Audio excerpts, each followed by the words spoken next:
الحمد لله الحمد لله الذي أرسل رسوله بالهدى ودين الحق ليظهره على الدين كله ولو كره المشركون والصلاة والسلام الملك وله الحمد وإليه ترجعون والصلاة والسلام على سيدنا محمد وعلى آله وأصحابه أجمعين أما بعد قال الله تعالى في القرآن المجيد والفرقان الحميد أعوذ بالله من الشيطان الرجيم بسم الله الرحمن الرحيم وما أرسلناك إلا رحمة للعالمين کہ محمد سے وفا تم نے تو ہم تیرے ہیں کہ محمد سے وفا تم نے تو ہم تیرے ہیں یہ جہاں چیز ہے کیا روح و قلم تیرے ہیں۔ میرے محترم بزرگوں اور دوستوں، جب دعائے خلیل و نبی مسیحا سے پورے ہدایت پانا کی چوٹیوں پر چلوا کر ہوا اور اپنی ضیاءباش کرنوں سے ساری دنیا کو منور کرنے لگا، اس وقت دنیا انتہائی نازک مرحلے سے گزر رہی تھی۔ خدا کی زمین پر کفر و الحاد کا ڈنکا بج رہا تھا۔ اس نازک دور میں خدا کے آخری رسول صلی اللہ علیہ وسلم نے جہاں والوں کو رشد ہدایت کا راستہ دکھایا، ہلاکت و ضلالت کے عمیق غار سے نکال کر کامیابی اور کامیابی سے ہمکنار کیا، دنیا کو ایک نئی زندگی عطا کی۔ دنیا والوں کو چاہیے تھا کہ آپ کے آواز پر لبیک کہیں اور دامن اسلام سے وابستہ ہو جائیں، لیکن وہ احسان شناسی کے بجائے احسان فراموشی پر اتر آئے۔ پیغمبر اسلام اور متبعین اسلام کو طرح طرح کی ہدایت پہنچائی گئی اور ان کو ہر طرح مشتم بنایا گیا۔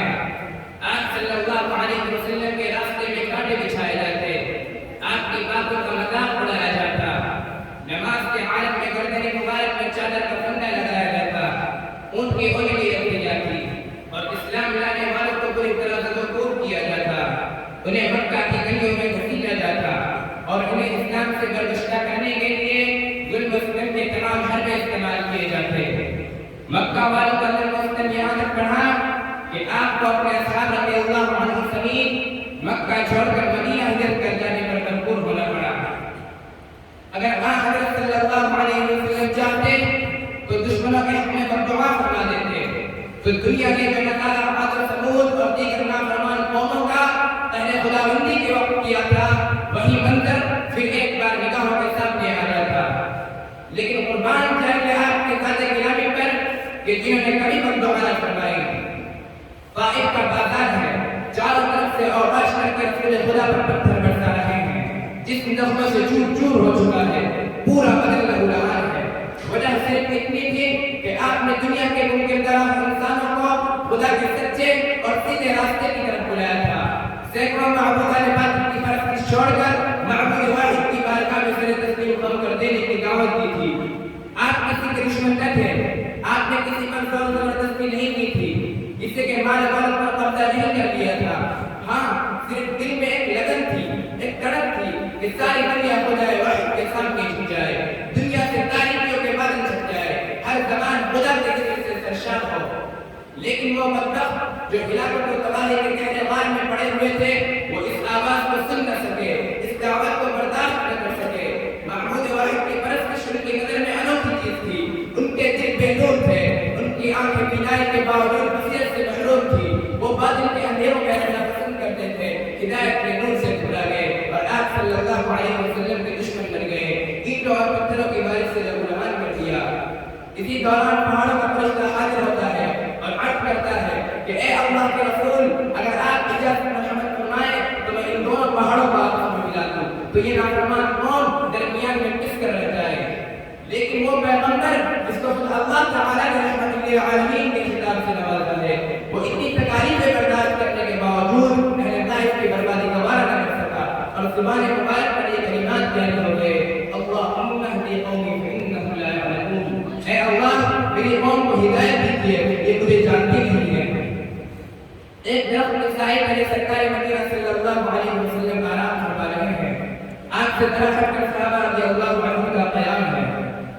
एक शख्स ने हुजूर को तन्हा लेटे देखा, सोचा मौका गनीमत है, क्यों ना नाउज़ुबिल्लाह आपका काम तमाम कर दूं। इसी इरादे से दरख्त के पास आकर आप हज़रत सल्लल्लाहु अलैहि वसल्लम को निहायत मुस्तफ़ाना अंदाज में बेदार किया।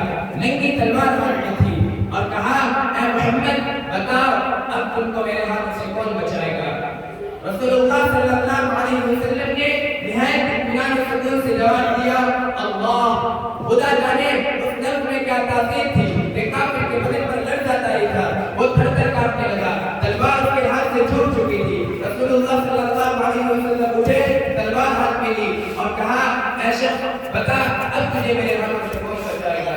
काफिर का यकीन खुदा पर रहा था जो जवाब देता, कहने लगा, ऐ अल्लाह के रसूल, आज मुझे आपके हाथों से कोई नहीं बचा सकता, अलबत्ता अगर आप मुझ पर रहम फरमाए तो मेरी जान बच सकती है। रसूलुल्लाह सल्लल्लाहु अलैहि वसल्लम ने अब दो तसर्रुफ में आ जाने के बावजूद एक जारी दुश्मन को माफ कर दिया और फरमाया, ऐ शख्स जा तेरे लिए माफी है। मक्का फतह हो चुका है, सैन्य हरम में तमाम अहले मक्का मौजूद हैं।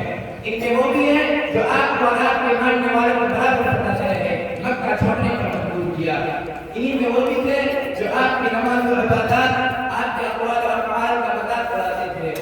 वो वहशी भी आपके पर्दे में था कि जिसने आपके प्यारे चचा हज़रत हमज़ा रज़ियल्लाहु अन्हु के हुक्म में हाथ रखे थे। वो हिंदा भी थी कि जिसने आपके चचा हज़रत हमज़ा रज़ियल्लाहु अन्हु के कान नाक काट कर अपने गले का हार बनाया था। हर मुजरिम आपके सामने था, अगर आप चाहते तो एक एक से गिन कर बदला ले सकते थे, कोई रोकने वाला न था। लेकिन मेरे माँ बाप को साथ गिराने का कुर्बान कि जिन्होंने अपने दुश्मनों की मुकम्मल आज़ादी का ऐलान बगैर किसी तारुज़ के ही कर दिया और फरमाया, ला तस्रीब अलैकुमुल यौम अंतुम खुलाफा, आज तुमसे कोई सरजनिश नहीं, तुम सब आज़ाद हो। नारे तकबीर, अल्लाहु अकबर, तकबीर, अल्लाहु अकबर। रहमत आलम सल्लल्लाहु अलैहि वसल्लम का ये ऐलान रहमत इस कदर आम होता है कि ऐलान कर दिया जाता है, जो बैतुल्लाह शरीफ में दाखिल हो जाए वो मामून, जो अपने दुनिया के घर में दाखिल हो जाए वो मामून, जो अपने घर का दरवाजा बंद करके बैठा रहे वो भी मामून। दुनिया का कायदा है कि जब भी कोई बाकी कौम मफ्तूह के इलाकों में दाखिल होती है तो एक तूफान बदतमीजी बर्पा कर देती है। सुहागनों को बेवा, बच्चों को यतीम, सरसब्ज़ शादाब बस्तियों को वीरान और खंडहरात में तब्दील कर देती है। फतह के नशे में हर वो काम कर डालती है जो इंसानियत और तहजीब के मुनाफी होता है। इन्नल मुलूक इज़ा दखलू क़र्यतन अफ़सदूहा व जअलू अ'iज़्ज़त अहलिहा अज़ीला व कज़ालिक यफ़अलून। बेशक दुनियावी बादशाह जब किसी बस्ती में दाखिल होते हैं तो उसे वीरान कर डालते हैं और वहाँ की शोभा को दलील करते हैं, वही उनका काम होता है। रसूलुल्लाह सल्लल्लाहु अलैहि वसल्लम ने एक अजीब बात है कि आपने बस्तियों को उजाड़ा, आबादियों को तहस-नहस किया, अपने आमों को इसका बाजार गर्म किया, क्या आपने दुश्मनों के साथ वही सलूक किया जो दुश्मनों ने आपके साथ रवा रखा था? नहीं, हरगिज़ नहीं। तारीख़ में सफहात इस बात पर कहा है कि आपने पत्थर मारने वालों के हक़ में रहमत की दुआएं की, जानी दुश्मनों का दरगुजर माफ करवाया, घर से बेदखल करने वालों के लिए आम माफी की मुरादी की, इस्लाम के खिलाफ महाज का आया करने वालों को दामन अक़ू में जगा दी। मैं इस शेर के साथ अपनी तकरीर का इख्तिताम करता हूँ। ऐ ला इलाहा के वारिस बाक़ी नहीं है तुझ में, ऐ ला इलाहा के वारिस बाक़ी नहीं है तुझ में, गुफ्तार दिल बराना किरदार ताहिराना। तेरी निगाह से दिल सीनों में कांपते थे, तेरी निगाह से दिल